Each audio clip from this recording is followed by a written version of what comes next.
तरुण नांगिया और आप देख रहे हैं लीगली स्पीकिंग विद तरुण नांगिया। एक तरीके से बहुत ज्यादा चिंता का माहौल फैल गया है वकीलों में, बिजनेस कम्युनिटी में, जो हमारे व्यापारी हैं और जो आम लोग हैं। अभी मैंने सुना था कि दिल्ली के एक कोर्ट में एक जिसका केस लगा था, एक लिटिगेंट है, उसने कहा था कि सिर्फ तारीख पे तारीख मिल रही है। और वो कमेंट बड़ा पॉपुलर हुआ क्योंकि वो शायद एक हिंदी सिनेमा से उठाया गया कमेंट था, सिर्फ तारीख पे तारीख मिलती है, उसके आगे मैं कुछ नहीं कहूंगा, लेकिन तारीख पे तारीख ही मिल रही है। तो उससे क्या क्या प्रॉब्लम होती है आम लोगों को।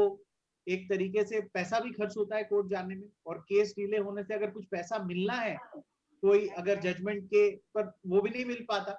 जो बड़ी बड़ी कंपनियां है वो तनख्वाह नहीं दे पा रही है क्योंकि एक तरीके से कोई पार्टी, कभी कभी सरकार के साथ एक कोई झगड़ा चल रहा होता है जो कोर्ट में चला, सरकार है तो हायर कोर्ट में मामला अटक जाता है, कोर्ट केस नहीं सुन रहा है तो पैसा तो 2 साल तक भी नहीं मिलेगा। तो ये भी एक बहुत बड़ी दिक्कत है।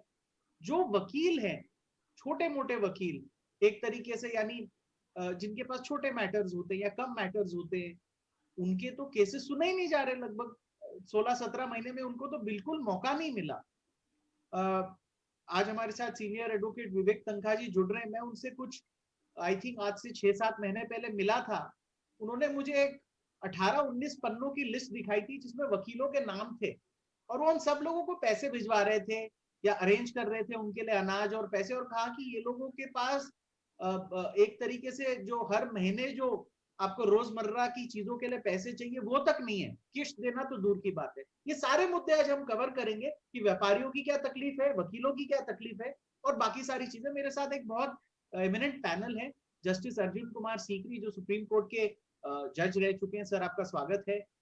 मेरे साथ है सीनियर एडवोकेट विवेक तनखा। तनखा साहब एडवोकेट जनरल रह चुके हैं मध्य प्रदेश के, और अभी सिटिंग मेंबर ऑफ पार्लियामेंट है। तनखा साहब आपका बहुत बहुत स्वागत है शो में। मेरे साथ है सीनियर एडवोकेट पराग त्रिपाठी, देश के जाने माने वकील हैं। त्रिपाठी साहब आपका बहुत बहुत स्वागत है। मेरे साथ मौजूद है मिस्टर रायन कारंजावाला, ये देश की एक बड़ी लिटिगेशन लॉ फर्म चलाते हैं, कारंजावाला एंड कंपनी के नाम से। कारंजावाला साहब आपका बहुत बहुत स्वागत है। सीनियर एडवोकेट मोहित माथुर, जिनको मैं कहता हूं कि दिल्ली के जो 30,000 वकील हैं वो अपना ट्रस्ट, अपना विश्वास इनमें रखते हैं कि हमारे मुद्दे उठाएंगे, ये हमारे लिए बात करेंगे। तो आज मैं उनको, उन 30,000 वकीलों की बात रखने के लिए उनसे समय मैंने मांगा है। माथुर साहब आपने हमको अपना समय दिया, आपका बहुत बहुत स्वागत है शो में। जस्टिस सीकरी से मैं शुरू करना चाहूंगा। सर ओपनिंग कमेंट, वकील की क्या तकलीफ है, व्यापारी की क्या तकलीफ है, जुडिशरी की क्या तकलीफ है, तीनों चीजें आप हमसे साझा कीजिए। देखिए तरुण जी, जो आपने भूमिका बांधी मेरा ख्याल है बहुत ही उपयुक्त थी। और जिस मुद्दे पे हम आज बात करना जा रहे हैं, देखा जाए तो जहाँ तक भारत में केस जो हैं और उनमें देर से निर्णय होता है, देर से न्याय मिलता है, केसेस काफ़ी काफ़ी साल पड़े रहते हैं, ये तो पहले भी था, इसमें तो कोई शक की बात नहीं है। इसलिए जुडिशियल रिफॉर्म्स कैसे हमें लाने चाहिए उसकी बात होती रहती है टाइम टू टाइम। पर हाँ, कोविड की वजह से जो आपने कहा, जो हालात हैं और बहुत ज़्यादा बिगड़ गए हैं। अगर मैं आपको आंकड़े बताऊं कि कोई 3 करोड़ के करीब डिस्ट्रिक्ट कोर्ट्स में केसेस पेंडिंग थे पहले, मैं कोविड से पहले की बात कर रहा हूँ, और 30-40 लाख के करीब हाई कोर्ट्स में पेंडिंग थे और 50-60 हजार के करीब सुप्रीम कोर्ट में पेंडिंग थे। ये जो है संख्या, ये बढ़कर ये तो सारा मिला के अगर 3 करोड़ 40-50 लाख होता है, ये 4 करोड़ 40-50 लाख हो चुकी है। तो ऑलमोस्ट 90 लाख से 1 करोड़ केसेस और बढ़ गए हैं। इसका मतलब ये है कि, और ये देखिए, ये उसके बावजूद जबकि उतनी फाइलिंग नहीं है जितना नॉर्मल पीरियड पे होती है, उसके बावजूद अगर इतना केसेस बढ़े हैं, और जब हमारी जो पहली मैंने संख्या बताई, अगर वो थी भी तो वो काफी सालों से वही संख्या चली आ रही थी, 3 करोड़ के आसपास। इस और डिस्ट्रिक्ट कोर्ट्स में करीब 1 करोड़ के करीब केस हर साल फाइल होते हैं, और इसका मतलब 1 करोड़ के केसेस डिसाइड भी हो जाते थे, ताकि वो तब भी वो 3 करोड़ बनी रही। पर आज हमारी ये हालत हो गई है कि 90 लाख से 1 करोड़ और बढ़ गए हैं केसेस, और ये एक जो बड़ा जो आई मीन चिंता का विषय बन गया है। और इसका सब पे असर पड़ा है जो आपने बताया, इसका बिजनेसमैन पे भी, व्यवसाय पे भी असर पड़ा है, देश की इकोनॉमी पे असर पड़ा है, क्योंकि जब केसेस डिसाइड नहीं हो रहे, जिसको अपना पैसा लेना है वो रुका हुआ है, जो कईयों के कोई एजुकेशन के अवार्ड्स हो गए हैं वो रुके पड़े हैं, उनको पैसा नहीं मिल रहा और काफी साल से डिसाइड नहीं हो पा रहे केसेस, और उसका कैस्केडिंग इफेक्ट होता है बाकी भी, जैसे वो अपना सैलरी नहीं दे पा रहे, या उनके खिलाफ इंसॉल्वेंसी केसेस शुरू हो सकते हैं, बैंक्स उनके खिलाफ केसेस शुरू कर सकते हैं, तो सारा ये होता है। और इसका आपने ठीक बोला, जब अब हमारा कोविड की वजह से ये जरूर है कि अदालतें कुछ देर बंद रही जब लॉकडाउन डिक्लेयर किया गया था, बट उसके बाद जो कानून भी है वो भी एक एसेंशियल सर्विस है बाकी सर्विसेज की तरह, तो यहाँ शुरू हुई अदालतें, बट वर्चुअल मोड में वीडियो के थ्रू शुरू हुई, क्योंकि फिजिकल मोड में हो नहीं सकती थी ये, अपने अदालतें काम नहीं कर सकती थी। पर उसका फर्क, उसका ये असर हुआ कि एक तो जो फिजिकल जो वर्चुअल मोड पे हुई, तो पूरी जो जैसे पहले चलती थी कि सारे के सारे जजेस बैठे हैं और सारे केसेस नॉर्मल कर रहे हैं, वो केसेस नहीं कर पा रहे, कुछ जजेस बैठ रहे हैं कुछ दिन, कुछ जजेस बैठ रहे हैं कुछ दिन, और वो सिर्फ जो अर्जेंट मैटर्स हैं वही ले रहे हैं, पुराने मैटर्स रुके पड़े हैं। और आपने जैसे ठीक कहा, और जो जो एक वकील है जिसके केसेस पड़े हुए हैं और छोटे मोटे केसेस हैं, उसके बेचारे तो केसेस लग ही नहीं रहे, वो कुछ कर नहीं पा रहा। और इस पे अपना तनख्वाह जी ज्यादा बताएंगे, और बाकी जो अपना हमारे मोहित जी भी बताएंगे जो इनके रिप्रेजेंटेटिव हैं बाहर के। बस मैं उसमें कहना ये चाहता हूँ कि जरूरत अब आ गई है, टेक्नोलॉजी ने हमें बहुत साथ दिया, क्योंकि बिना टेक्नोलॉजी, अगर टेक्नोलॉजी ना होती है, वर्चुअल मोड पे ना होती है, डिजिटाइजेशन ना होता, तो अदालतें चलती ना, शुरू ना होती। पर उसके अलावा उस टेक्नोलॉजी को कितना आगे हमें फायदा उठाना चाहिए, और उसका कैसे उसका व्यापक सब ताकि उसके सब तरफ उसका विस्तार हो सके, क्योंकि आज की तारीख में कुछ वकील हैं जिनके पास टेक्नोलॉजी है, कुछ अदालतें हैं जिनके पास है, हाई कोर्ट्स और सुप्रीम कोर्ट वगैरह में, आप डिस्ट्रिक्ट कोर्ट्स में देखिए तो कितना है, और दिल्ली में आज होगा। हालांकि दिल्ली में भी अगर आप उन जजेस से पूछिए जो डिस्ट्रिक्ट कोर्ट के जजेस हैं, उनको मैंने कई जजेस ने मुझे बताया कि वो अपना सिस्टम यूज करते हैं, अपना लैपटॉप यूज करते हैं अपना, और प्रॉपर उस तरह का अच्छा एक वाईफाई दिल्ली के डिस्ट्रिक्ट कोर्ट्स में भी नहीं है। तो और छोटी शहरों में और छोटे डिस्ट्रिक्ट्स में क्या हाल होगा। तो ये एक रिफॉर्म्स लाने की जरूरत है। ये तो और हमें ये देखना है कि हम किस तरह से करें जजेस, ताकि वो संख्या सब चाहे टेक्नोलॉजी से करें, केसेस सारे होने चाहिए, सब कोर्ट्स बैठनी चाहिए, पूरे समय पे बैठनी चाहिए, जजेस कम होते जा रहे हैं, अपॉइंटमेंट्स नहीं हो रही, उन जजेस की अपॉइंटमेंट होनी चाहिए, और हमें दूसरे तरीके भी अपनाने होंगे, जिसमें मैं चाहूंगा, क्योंकि कोर्ट्स में बर्डन बढ़ता जा रहा है, वो निकल सकता है अगर मीडिएशन जैसे को लें। हमारा ओडीआर है जिसको हम ऑनलाइन डिस्प्यूट रेजोल्यूशन बोलते हैं, और जो ऑनलाइन से सिर्फ कोर्ट्स ही नहीं चलती हैं, ऑनलाइन डिस्प्यूट से और वर्चुअल मोड से, बट उसमें जैसे है हमारा नीति आयोग ने एक इसी कोविड की वजह से एक ओडीआर प्रोजेक्ट बनाया है, जिसकी रिपोर्ट गवर्नमेंट को दी है, उसका मैं चेयरमैन था, और हमने वो पूरी रिपोर्ट बनाई। तो उसमें जो छोटे मोटे केस, उपभोक्ताओं के केसेस वगैरह जो उसमें ऑनलाइन चल सकते हैं, तो ये सारे केसेस सिस्टम से जब निकल जाएंगे, और कोर्ट में देखिए मैं आपको अमेरिका का बताता हूँ, 1970-80 में अमेरिका का भी हाल यही था कि केसेस बहुत ज्यादा बर्डन था, हालांकि इतना करोड़ों में नहीं था जो हमारे यहाँ है, पर मीडिएशन की वजह से ही आज वो 95% केसेस वो मीडिएशन में उनके हो जाते हैं, तो और ये एक वो व्यवसाय, एक मीडिएशन अलग प्रैक्टिस का एरिया बन चुका है, वकीलों की इनकम खत्म नहीं हुई है उससे, जो ये डरना नहीं चाहिए। तो ये सब कुछ जरूरत है इस तरह का। आपने आपने अगर जैसे कहा है, अगर जजेस थोड़ा मीडिएशन को प्रोत्साहन देते हैं तो शायद बैकलॉग कम होने में बहुत मदद होगी। लेकिन आज आपकी बात सुनी और तनखा साहब की बात सुनी थी, और मैंने मोहित माथुर साहब की बात सुनी थी, तो मुझे एक 1985 की मूवी मेरी जंग याद आती है। उसमें ठकराल साहब करके एक वकील थे, और एक दामिनी करके पिक्चर आई थी 90s में जिसमें चड्ढा साहब थे। तो चड्ढा साहब और टकराल साहब के पास तो लैपटॉप भी है, केसेस भरे पड़े हैं, और स्टाफ भी है, तो चड्ढा और टकराल टीवी पर भी आते हैं, पर जो अरुण वर्मा है, जो अनिल कपूर ने उनका रोल ऐसे किया था, वैसे वकील ना टीवी पर दिखते हैं और उनके पास केस भी नहीं होते, एक आधी केस मिलता है। तो जब मैं मोहित माथुर साहब को कहता हूं तो मुझे लगता है वो अरुण वर्मा की एक तरीके से नुमाइंदगी कर रहे हैं शो पर। चड्ढा ठकराल साहब तो वैसे ही समृद्ध है, उनके पास केस एक आध कमाए तब भी चल जाएगा, बट और मैं केसेस ये उनके नहीं पास पूछूंगा कि आप इस पैनल में से किनको चड्ढा साहब कह रहे हैं।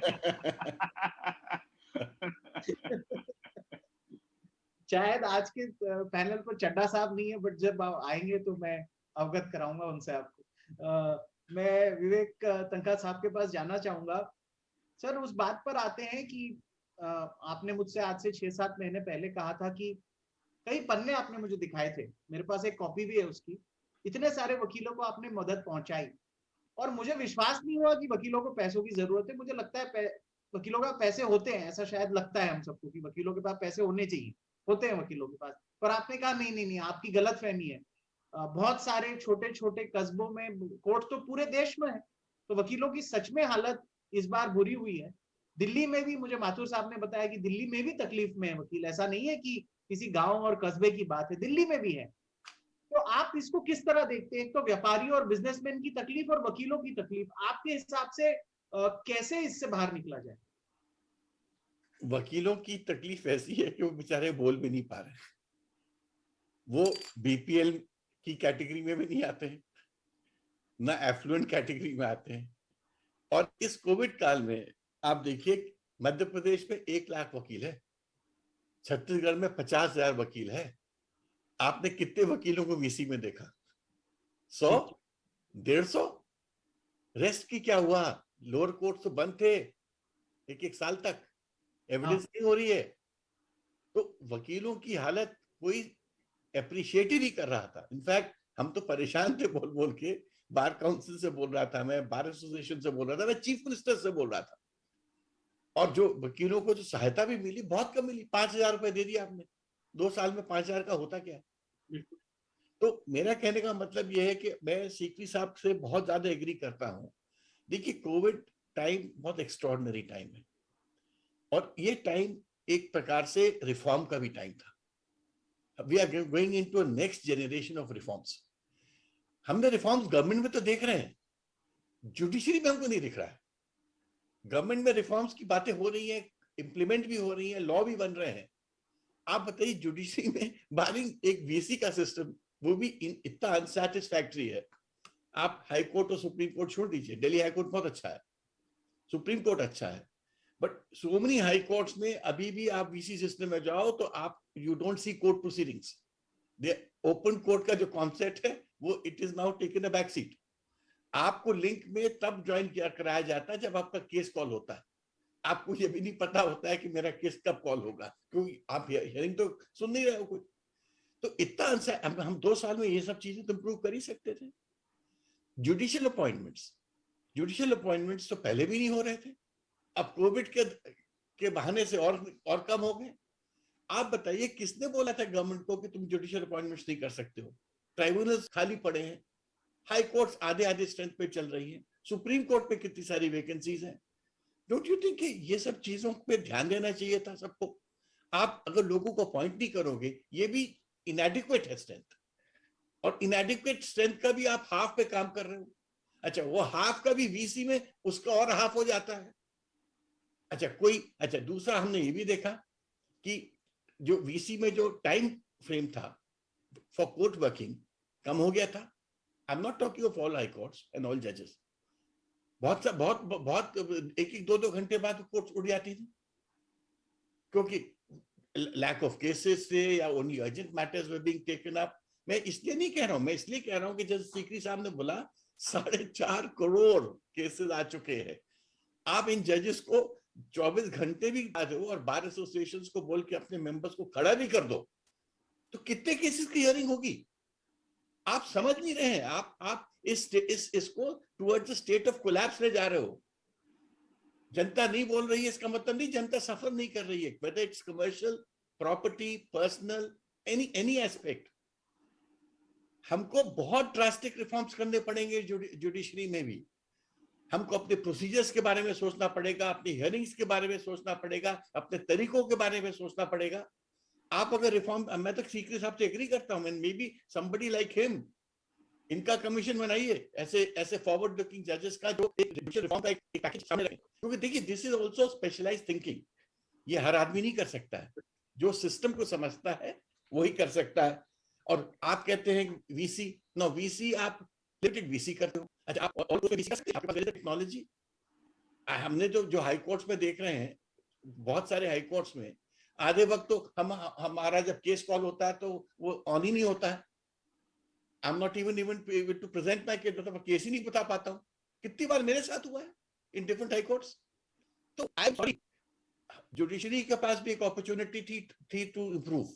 अपन ने किया है, VC came as a compulsion, but जितना हमको इम्प्रूव करना चाहिए था, जितना हमको एफर्ट डालना चाहिए था, जितना बड़ा मैग्नीट्यूड है प्रॉब्लम का, हमने नहीं किया।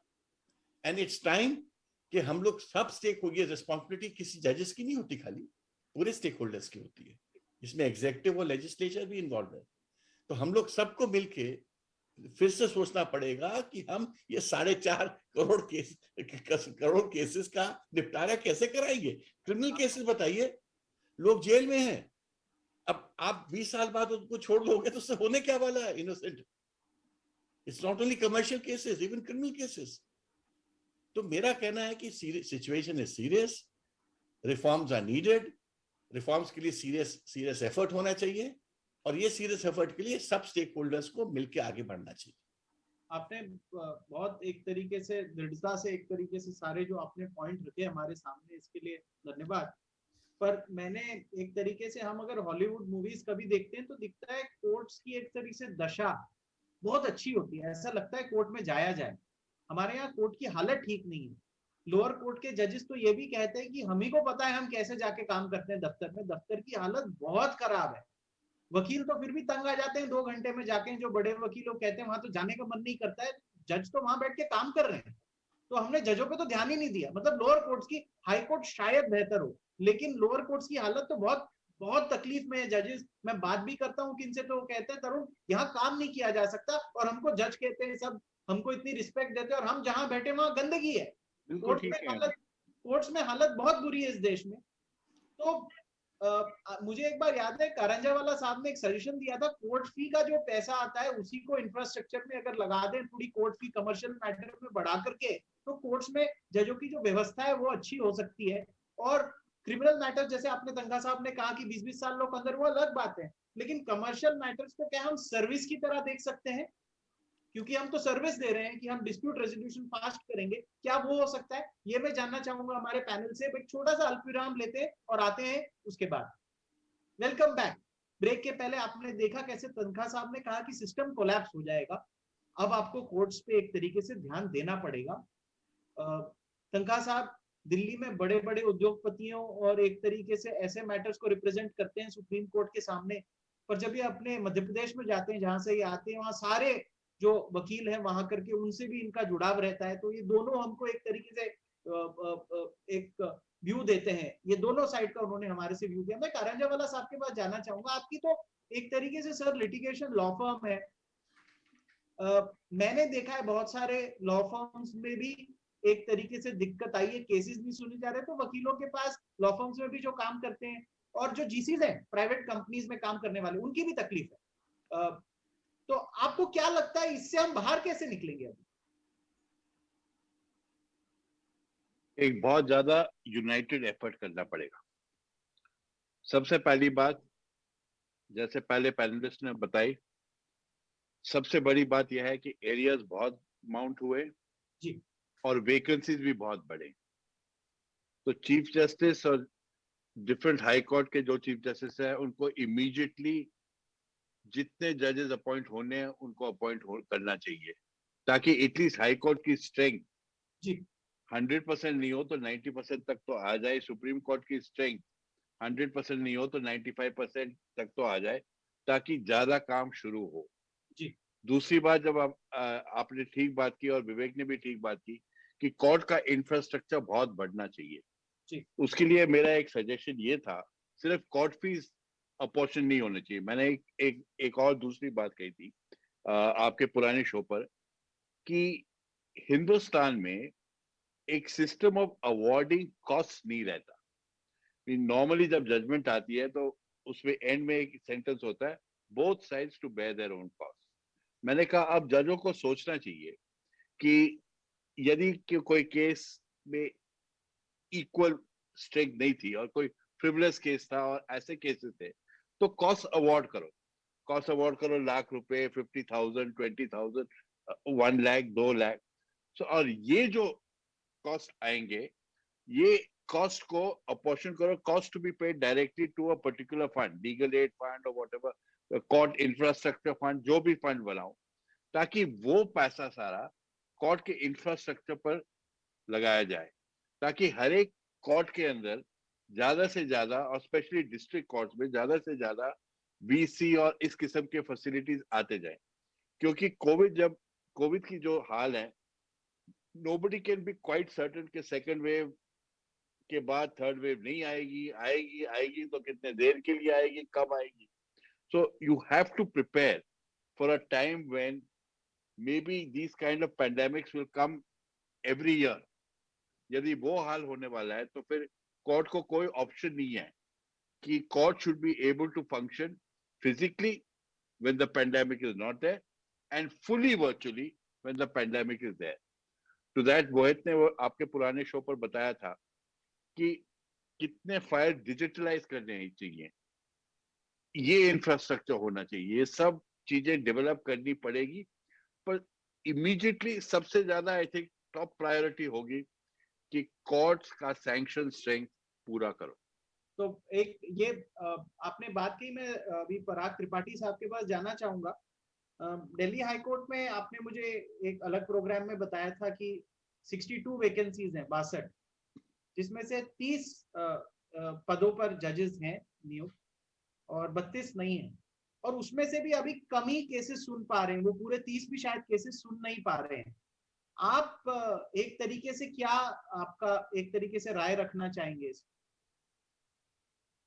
ये ऐसा है कि एक तो कोविड का इशू हो गया जी, जिसके अपने खुद के अलग पैरामीटर्स हैं और एस्पेक्ट्स हैं, और एक रिफॉर्म्स का इशू है जो बहुत टाइम से हम लोगों ने सबने बहुत बोला है लेकिन हुआ कुछ भी नहीं।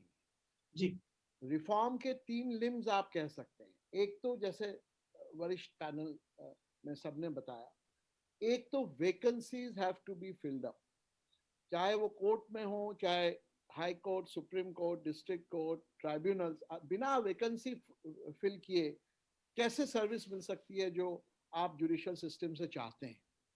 दूसरा ये है कि इंफ्रास्ट्रक्चर डेवलप करना पड़ेगा, क्योंकि केवल जुडिशियल अपॉइंटमेंट्स करके आपका कोर्ट फंक्शन नहीं कर सकता। आज दिल्ली हाई कोर्ट में अगर आप 62 अपॉइंटमेंट्स कर देंगे तो वो इंफ्रास्ट्रक्चर स्ट्रेच हो जाएगा। इंफ्रास्ट्रक्चर नॉट ओनली मीन्स कि आपके पास रजिस्ट्री स्टाफ होना पड़ेगा, प्लेस फॉर सिटिंग होना पड़ेगा। दिल्ली हाई कोर्ट में तो फॉर्चुनेटली नया विंग खुला है, लेकिन मोस्ट हाई कोर्ट्स में तो वो संभव नहीं है। और तीसरा ये है कि जो हमारा डिसीजन मेकिंग प्रोसेस है जिसमें लॉयर्स इन्वॉल्व हैं और जजेस इन्वॉल्व है, उसमें एक थिंकिंग में ओवरऑल होना पड़ेगा, जो फोकस ये होना पड़ेगा कि क्विक डिस्पोजल्स हो। और क्विक डिस्पोजल हमारे यहाँ क्या है कि best is the enemy of good. हमारा ऑर्डर 39 चलता है, हम लोग आर्ग्यू करते हैं 20 दिन, 40 दिन, 50 दिन तक वो चलता है। तो हमको एक सिस्टम निकालना पड़ेगा जहां पे इंटरिम ऑर्डर्स हैं, बेल मैटर्स हैं, ये चीजों को एक लिमिटेड धारा में रख के क्विक डिस्पोजल, चाहे वो गलत क्यों ना हो, ताकि आप मेरिट्स में मेन केसेस पे जाए। और मैं रायन से बिल्कुल इत्तेफाक रखता हूं कि cost has to be used as a weapon. ये हथियार की तरह यूज करना पड़ेगा, न केवल इसलिए कि जो इररेलेवेंट और नॉन मेरिटोरियस केसेस है उनको खत्म किया जाए, बल्कि एक कॉस्ट को जब एक लिटिगेंट लिटिगेट करता है तो उसको रिमेंबर करना चाहिए कि एक कॉस्ट का भी एलिमेंट है। अगर मेरा फ्रिवलेस केस है तो ये नहीं कि मैं लड़ता रहूंगा और हार गया तो कोई बात नहीं। जैसे रायन ने कहा कि both parties to bear their own cost, पर प्रॉब्लम ये रहा है कि हम लोग इतने कंजर्वेटिव हैं सबके सब कॉस्ट के बारे में। मुझे याद है दिल्ली हाई कोर्ट ने ही आज से कुछ 10 साल पहले एक मैटर में 40 लाख का कॉस्ट दिया था, वो स्टे हो गया, क्योंकि हम लोगों की थिंकिंग ये है कि साहब इतना ज्यादा कॉस्ट कैसे हो सकता है, पर होता है। तो कॉस्ट को एक हमको रियलिटी चेक लेना पड़ेगा, और ये जो चीजें हमने अभी तक अंडर द कार्पेट एक तरह से रखी हुई हैं, वो हमको डील करनी पड़ेंगी और हार्ड चॉइसेस उस पर लेने पड़ेंगे, ताकि वैकेंसीज भरी जाए। इंफ्रास्ट्रक्चर की तो देखिए, हर एक चीज का एक टाइमलाइन है। वैकेंसी कल तो नहीं भर सकते, लेकिन विद इन 1 ईयर तो डेफिनेटली भर सकते हैं। इंफ्रास्ट्रक्चर भी कल नहीं हो सकता, लेकिन 1 से 1.5 साल में तो हो सकता है, 2 साल में अप्रिशिएबल डिफरेंस हो सकता है, और डिसीजन मेकिंग का अप्रोच भी चेंज हो सकता है। तो उसमें आई थिंक, और वहां पे supreme court can play a very pivotal role. Even they can issue a white paper और एन इक्विवेलेंट कि साहब इस तरह से आप प्रोसीड करिए, ताकि एक फॉर्मेट हो ऑर्डर्स का, और फोकस ये हो कि ऑल राइट, हर एक आदमी जानता है हेस्ट में sometimes make waste, but haste helps the system, because not doing haste destroys.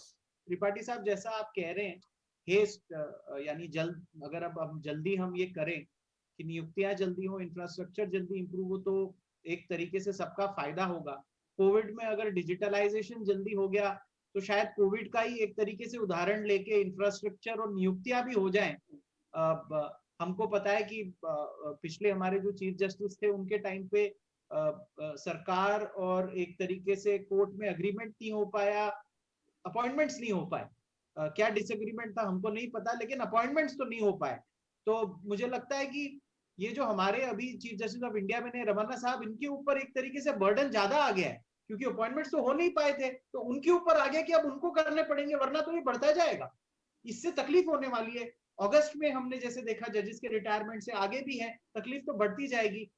मैं माथुर साहब के पास जाना चाहूंगा। माथुर साहब, आप तो 30,000 दिल्ली के वकीलों के रिपोजिटरी है, उनके ट्रस्टी आप हैं।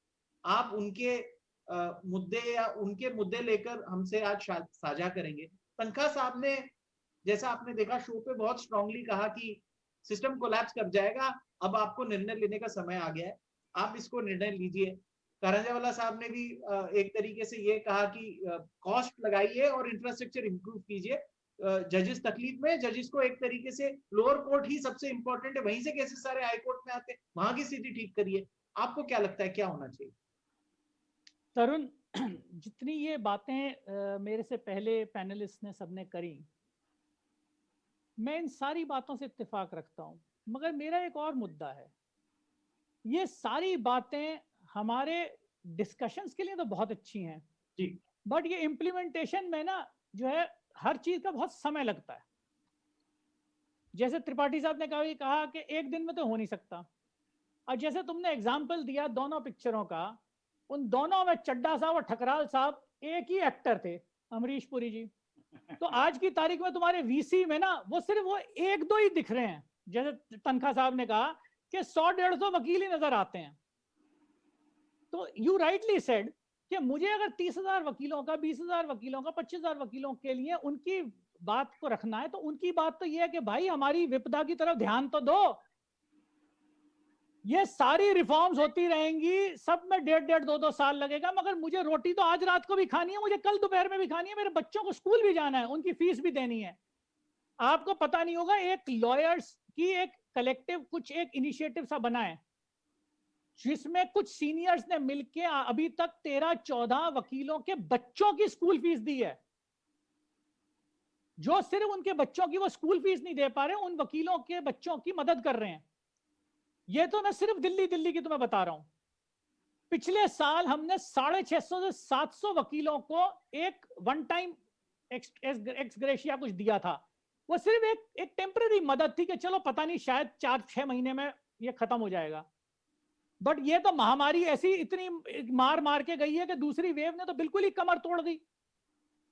सुप्रीम कोर्ट बार एसोसिएशन ने अलग दिया है, Delhi high court bar association फिर से, हमारा जो अधिवक्ता संघ है, हम अभी तक जो है आज मैं दस्तखत करके आया हूं, तो तकरीबन 350-400 वकीलों को फिर मदद दे के आ चुके हैं, हम लोग दे चुके हैं, भिजवा चुके हैं उनको। एक छोटा सा इंटरजेक्शन है, अगर मारुति की फैक्ट्री में गाड़ियां बन रही हैं, अगर बजाज मोटरसाइकिल बना रहा है, अगर होटल में जाओ तो खाना मिल रहा है, इडली सांभर मिल जाता है खाने के लिए, कोई ना कोई तो बना रहा है ना, कोर्ट भी चलने चाहिए। बिल्कुल, मैं यही तो बात कह रहा हूं कि मेरा मुद्दा तो इन रिफॉर्म्स पे नहीं है, मेरा तो ये है कि भैया कचहरी चलाओ ताकि मैं दो रोटी कमा सकूं। मेरे जो वकीलों को जिनको मैं रिप्रेजेंट कर रहा हूं, वो सिर्फ वो नहीं है जो कि कुछ एलिटिस्ट से या जो जिनके पास सारी चीजों की जो समृद्ध हैं, सक्षम हैं, जिनके पास सब चीजों की व्यवस्था है। मेरे पास तो 70% वो वकील भी हैं जो बेचारे बिल्कुल हैंड टू माउथ थे, कि in the sense hand to mouth भी नहीं कहूंगा मैं, कि बट जिनकी खर्चे और आमदनी लगभग बराबर बराबर सी रेस दौड़ रही थी। सीनियर्स जो है आज की तारीख में जब उनके पास कम होता है काम, तो वो 2 जूनियरों को कहते हैं भैया 4 में से 2 तुम जाओ घर। वो 2 कहां जाएं, ये तो बता दे कोई। आज की तारीख में कोई उनको रखने वाला नहीं, कोई उनको लेने वाला नहीं, कहीं जा नहीं सकते। एक बड़ी फर्म है करांजा साहब, विद ऑल ड्यू रिस्पेक्ट, आपने हो सकता है नहीं निकालो, मैं कई फर्मों को जानता हूं जिन्होंने कॉस्ट कटिंग के लिए उन्होंने अपने कह दिया कि भाई या तो तुम अपनी फीस जो है तनख्वाह कम ले लो, नहीं तो भैया थैंक यू। तो हमारे साथ ऐसा हुआ था पहले, मैंने भी सोचा था क्योंकि 1-2 फर्मों ने कॉस्ट कटिंग की थी, तो मैंने आपस में पार्टनरों में से बात की और सबने सोचा कि यार ये 4-5-6 महीने की बात है। तो हमारे फर्म ने तो ना तो किसी को निकाला सर ना किसी में कॉस्ट मैं कटिंग यही की। कह रहा हूं, आपकी तो मुझे पर भी खबर एक चीज खबर तो बताऊं, मुझे भी आ जाती है कि हाँ, कहां पर एक चीज कहां ठीक बताऊं, चल रहा है कहां नहीं चल रहा। फाइनेंशियल हिट तो काफी हुआ। हाँ सर, ये सर यही ये मैं सही बात है, हर जना इम्पैक्टेड है। बट सर जब तक कि तरुण, मैं इस फोरम पे बार बार ये कहता हूं, मेरे को एक्यूज भी किया जाता है कि तू कचहरी खुलवा के एक और थर्ड वेव लाएगा।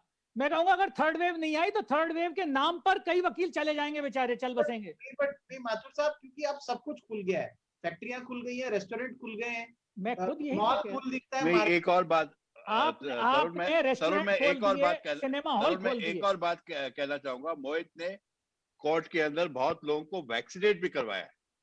हम ये मोहित उस पर बोलो त्रिपाठी साहब ने तो बहुत अच्छी बात कही थी, जिनका डबल वैक्सीनेशन हो चुका है। मैं उसी चीज पे आना चाह रहा था कि आप ये देखो कि किस प्रोटोकॉल के साथ हम कचहरी को खोल सकते हैं।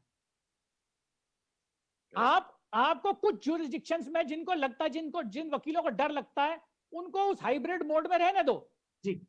बट जहां जहां आप कचहरी खोल सकते हो, आप डबल वैक्सीनेशन का प्रोटोकॉल ले सकते हो। आप कह सकते हो कि कोई लिटिगेंट नहीं आएगा, कोई भी जो मौकिल है वो नहीं आएगा। आप कहो जी बेबुनियाद मुकदमों को किसी तरह से खत्म करने के आप सिस्टम बनाना चाहते हो, बनाइए, जरूर शौक से बनाइए। ये तनखा साहब जानते हैं, राज्यसभा का एक इन्होंने कमेटी में तनखा साहब भी मेंबर थे, वहां डिजिटल इंडिया को जब सरकार जो है प्रोत्साहन दे रही है, तो मैंने वहां पे भी कहा था, मैं कहा बिजली तो हमारे घरों में आ नहीं रही है, तुम बात कर रहे हो डिजिटल इंडिया की, वाईफाई कहां से चलेगा? ये आज का मैं बता रहा हूं, मेरे ऑफिस में लाइट चली गई थी, जस्टिस हाई कोर्ट में मैटर चल रहा था, चलते चलते लाइट चली गई, wifi I had to switch on to, mobile पे चला गया मैं।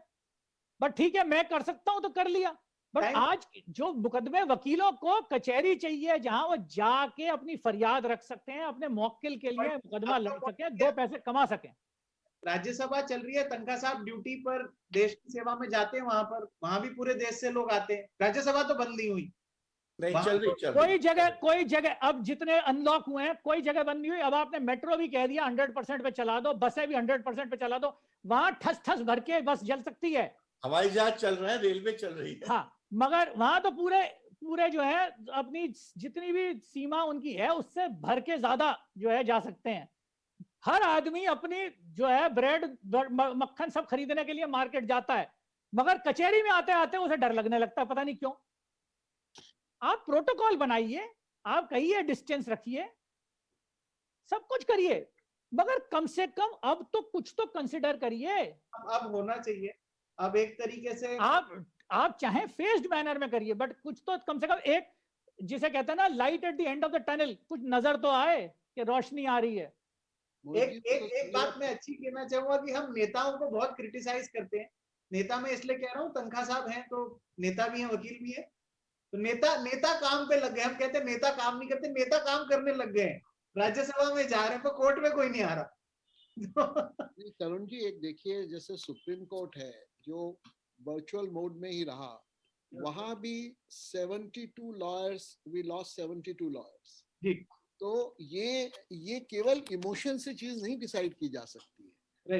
ये केवल ये you can not bring a parity between a court and a Delhi metro Right. आपको एक नहीं, प्रोटोकॉल but- बनाना पड़ेगा। Parag, we lost those 72 lawyers even though they didn't come to court. हाँ, correct.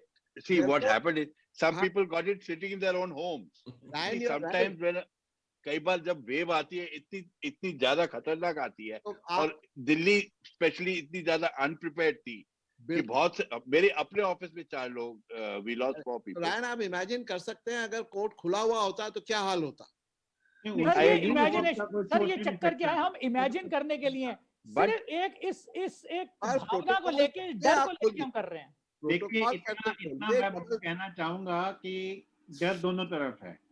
Yes, court physical mode में नहीं चल रही, उसका भी बहुत नुकसान हो रहा है। बहुत नुकसान। सिर्फ वर्चुअल मोड पे बहुत कम काम हो रहा है और जो केसेस बढ़ रहे हैं, और अगर फिजिकल मोड में ले जाते हैं तो उसका भी बहुत ज्यादा डर है। But all said and done, आप आई थिंक मोहित जी ने बिल्कुल ठीक कहा कि इस चीज पे विचार होना चाहिए। जैसे पराग जी ने भी कहा कि किसको उसको जा सकते हैं, किसको कर सकते हैं, और कुछ कोर्ट्स जैसे कईयों के पास ये सुविधाएं नहीं हैं, और कुछ दिल्ली हाई कोर्ट में जैसे 4-5 कोर्ट्स बनी है जिसमें सुविधाएं कि वो वहां पे मौकिल आ सकते हैं, वकील आ सकते हैं, उन हाँ। सुविधाओं को यूज कर सकते हैं। तो ये सारी चीजें देख के एक अच्छा प्रोटोकॉल बनाना जरूर चाहिए, इस पे विचार जरूर होना चाहिए। नहीं, एक और चीज मैं कहना चाहूंगा कि इट इज ट्रू कि आज फिजिकल कोर्स नहीं हो रहे, पर काफी लॉयर्स वैसे तो घूम ही रहे ना। We are going to some peoples houses for dinner, कई लोगों को मिलने जा रहे हैं, तो थोड़ी बहुत फिजिकल एक्टिविटी तो शुरू हो गई है। It is true that courts because they are in a crowded place sometimes वो इन्फेक्शन ज्यादा बढ़ता है। पर जैसे आपका पहले पुराने प्रोग्राम में एक सजेशन था कि allow people to physically attend only who are double vaccinated. इसमें एक दूसरा इंसेंटिव होगा कि जहां वैक्सीन हेजिटेंसी होगी वो वैक्सीन हेजिटेंसी खत्म हो सर जाएगी और लोग वैक्सीनेट। राजस्थान हाई कोर्ट ने ये कंडीशन लगा दी है ऑलरेडी। हाँ जी, ऑन ए लाइटर साइड, अभी मैंने एक वो नोटिफिकेशन पढ़ा है, एनडीटीवी का आया है, एक आदमी को 30 बार कोविड हुआ है। I know, I saw that, मैंने भी पढ़ा। दो बार A हुआ doctor. है, डबल जैब के बाद भी। But he's a doctor. Doctor Because he goes to the hospital so much, he gets. वही बात हम कर रहे हैं। जब वकीलों को नहीं, but you see, a doctor but- because he's in a hospital has हाँ, to meet people who have COVID. इसीलिए एक्चुअली एक चीज और जो सोचने वाली बात ये है कि हम जितना भी कह लें डिसिप्लिन होता नहीं है अल्टीमेट। ये हालांकि हर एक को खुद सोचना चाहिए, पर एक बात आप ये हर जगह है, ये नहीं आप बैलेंस आप चाहिए। देखिए जो हम कहते हैं वो अपना रिवेंज टूरिज्म स्टार्ट हुआ तो पिछले 1 महीने पहले दिखा रहे थे कि क्या मसूरी में, शिमला में ये क्या हालत हो रही है, और लोगों को यही नहीं कैंपटी फॉल में कैसे नहा रहे थे लोग। एंड पर यही है कि और ये सिर्फ इंडिया में नहीं है, आप बाहर देखिए जब फुटबॉल यूरो मैचेस हो रहे थे तो वहाँ क्या हाल था स्टेडियम्स का, और कैसे लोग कर रहे थे। और But courts में एटलीस्ट एक चीज हो सकती है, फर्स्ट जो लिटिगेंट है उसको मत आने दो, उसको वर्चुअली देखने दो, और दूसरी बात जो वैक्सीनेट हुआ है, डबल वैक्सीनेट हुआ है, जो प्रोटेक्टेड है, उनको अंदर आने दो। और सर स्लॉटिंग भी हो सकती है, आप प्रोटोकॉल बनाइए। डर दोनों तरफ से है, दोनों तरफ से नुकसान है, ना करें तब भी बहुत नुकसान है, जो तनखा जी ने भी कहा और जो माथुर साहब ने भी कहा, और इसलिए जरूरी भी है और करते हैं उसका भी डर है। तो कुछ पूरा अच्छी तरह से इस चीज को विचार करना चाहिए, हाँ, उसका कोई सॉल्यूशन निकालना चाहिए। तरुण, एक चीज तो पक्की है कि आपका इस पर एक और शो तो बनता है। अभी समय एक्चुअली समाप्त हो गया, हम थोड़ा ऊपर चले गए समय से, लेकिन अच्छी बात है, इतने सारे ओपिनियंस आप लोगों ने साझा किए हमसे। कोर्ट से बहुत अपेक्षाएं हैं और कोर्ट्स को अब सरकार से बहुत अपेक्षा है। इंफ्रास्ट्रक्चर की बहुत हालत खराब है, लोअर कोर्ट्स में हालत इतनी खराब है, मैं बात करता हूँ बुरा लगता है सुन करके। हमारे जजेस हैं, दिल्ली म्युनिसिपल कॉर्पोरेशन का दफ्तर देखो तो 5 स्टार होटल जैसा लगता है, मिंटो रोड पर है। इनकम टैक्स ऑफिस बहुत अच्छा हो गया है, कोर्ट्स अच्छे नहीं होने चाहिए। ये सरकार को एक तरीके से विचार करने की जरूरत है। वकील भी वहां दिन के 6-7 घंटे गुजारते हैं, उनके लिए भी एक तरीके से उनका घर है। 6 या 7 घंटे अगर आप 8 घंटे कोर्ट में गुजारते हैं तो एक तरीके से आपका घर हो जाता है, आप अपने घर जाते हैं, कोर्ट जाते हैं। तो इस पर मैं फिर से जो हमारे एस्टीम पैनल है उनको जल्द रिक्वेस्ट करूंगा कि वो लोअर कोर्ट्स के लिए कोई अगर अच्छी बात कहे हमारे अगले शो में, तो शायद सरकार सुनेगी। दिल्ली मॉडल बन सकता है, आगे जाके दूसरे शहरों में स्टेट सब्जेक्ट है कोर्ट का इंफ्रास्ट्रक्चर, उस हिसाब से देखना पड़ेगा, लेकिन दिल्ली से शायद शुरुआत हो सकती है। मैं मोहित माथुर साहब, पराग त्रिपाठी साहब, ब्रायन कारंजावाला साहब, विवेक तनखा साहब, जस्टिस सीकरी साहब, आप सबका एक तरीके से धन्यवाद देना चाहूंगा। इतनी एक इम्पोर्टेंट मुद्दे पे आपने हम आज सब साथ आए, सबने हमको समय दिया, और एक तरीके से लोगों को भी पता चला कि आप उनके लिए चिंतित है, और लीगल कम्युनिटी को पता चला, आप सोचते हैं उनके लिए, जजेस को पता चला कि आपकी क्या राय है। इससे शायद कुछ अच्छा ही निकलेगा। बहुत बहुत धन्यवाद, बहुत बहुत धन्यवाद। Thank you. Thank you.